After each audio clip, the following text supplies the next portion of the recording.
Hey there, I'm Bob, your overly qualified, underpaid narrator.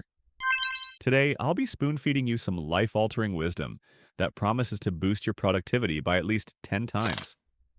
Don't ask me how I measured that, just trust me. At least I'll be giving you marketing code for slightly reduce the number of times you cry over I'm deadlines. not crying, you're So, crying. fun fact in South Korea, there are teenagers who wake up every day and spend more hours buried in schoolwork than you spend awake. Yes, literally. And before you clap for their discipline, let me burst your bubble.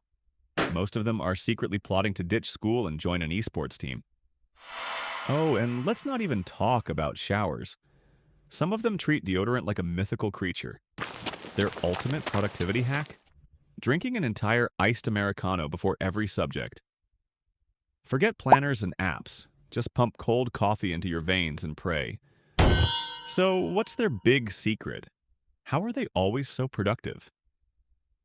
Well, brace yourself, because the answer is ridiculously simple. Ready? They aren't always productive. Shocker, right? Behind every study 12 hours a day story, there's also a kid drooling on a textbook, pretending page 56 of chemistry is a pillow. Productivity isn't about chaining yourself to a desk until your brain melts.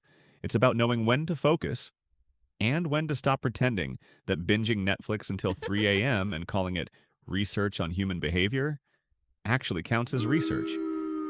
The real secret? Systems, not willpower. Anyone can power through one all-nighter fueled by coffee, stress, and a tiny splash of regret. But sustainable productivity? That's the boring stuff like routines, boundaries, and actually sleeping. Here's the punchline. Productivity isn't about doing more. It's about doing less of the useless junk that eats your time. Doom scrolling, rearranging your desktop folders, or color coding your calendar like you're auditioning for a stationery ad. After digging deep, I realized productivity is basically just a cycle. You just have to think better. And here's how it works. First, you feel motivated. That motivation pushes you to do some work. Doing that work makes you feel good, which in turn gives you more motivation, which makes you do even more work. Rinse and repeat. It's like an endless hamster wheel, but with slightly more coffee and existential dread. The more motivated you are, the more work you crank out. The more work you crank out, the more motivated you get. Simple, right? That's why when you procrastinate on an essay for 3 weeks, but suddenly, 30 minutes before the deadline, you channel the spirit of Shakespeare and write the most beautiful nonsense you've ever seen. It's not magic. It's just the cycle going turbo, because panic is the greatest motivator of all time. This cycle also explains why to-do lists work like crack for your brain. Every time you cross something off, it's like whispering to yourself, I am a productive genius. That little dopamine hit, it fuels you to tackle the next thing. That's why the most productive people are obsessed with breaking things down into detailed tasks. Don't just write homework.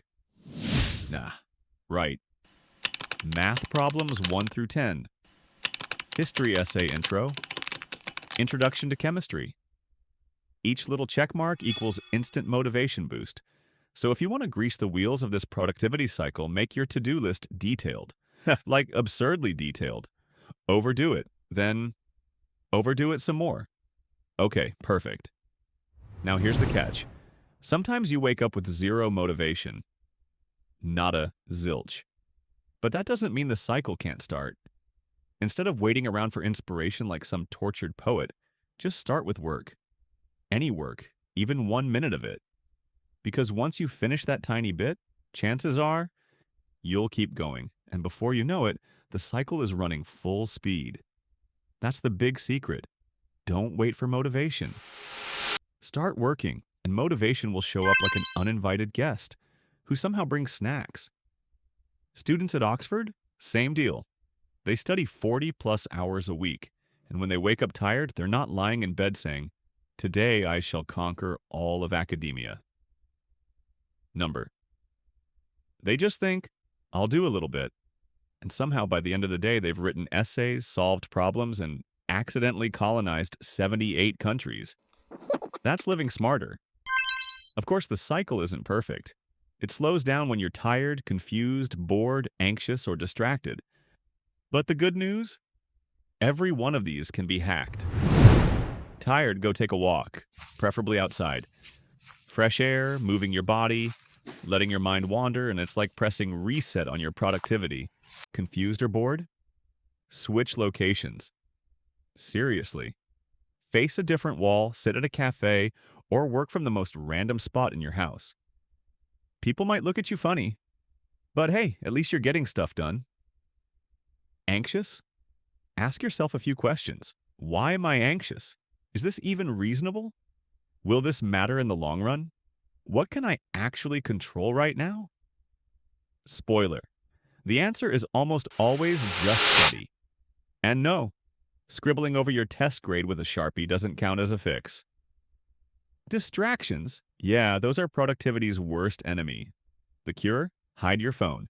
Don't just silence it. Put it in another room. Bury it under your laundry.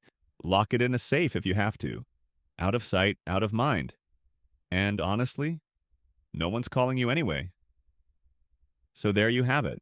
The sacred scrolls of productivity, condensed and narrated by yours truly. Remember, don't just work harder, work smarter, or hear me out if the workload gets overwhelming. Just hire someone else to do it.